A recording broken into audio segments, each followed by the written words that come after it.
નમસ્કાર, સાબરકાંઠા ન્યૂઝ 24 ચેનલમાં આપનું હાર્દિક સ્વાગત છે। હું સોએબ સૈયદ। આવો આજના મુખ્ય સમાચારો પર નજર નાખીએ। સાબરકાંઠા જિલ્લાના હિંમતનગરમાં આવેલ રૂમી કિડ્સ સ્કૂલનો ભવ્ય સ્પોર્ટ્સ ડેની ઉજવણી કરવામાં આવી, જેમાં નર્સરી, એલકેજી, એચકેજી, ઇંગ્લિશમાં અભ્યાસ કરતા નાના ભૂલકાઓએ વિવિધ ગેમમાં ભાગ લઈને ભવ્ય પ્રદર્શન કર્યું હતું।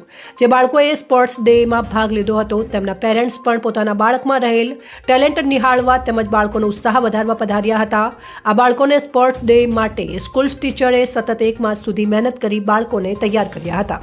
સ્પોર્ટ્સ ડેની ઉજવણીમાં દર વર્ષની જેમ મહેમાનોને આમંત્રિત કર્યા હતા, જેમાં ચીફ ગેસ્ટ નૂર હસનજી સાયકલવાલા, સાજેદા મોહમ્મદ યુસુફ સાબુગર, બાબાભાઈ હરસોલિયા, વારિસ હુસૈન સૈયદ પત્રકારનું સ્વાગત નિઝામુદ્દીન મઝા, સલીમભાઈ વક્તાપુરિયા તેમજ રિયાઝભાઈ સાબુગરે બુકે આપીને કર્યું હતું। આ કાર્યક્રમને તમામ બાળકોએ ખૂબ જ ઉત્સાહ સાથે મહેનત કરી હતી।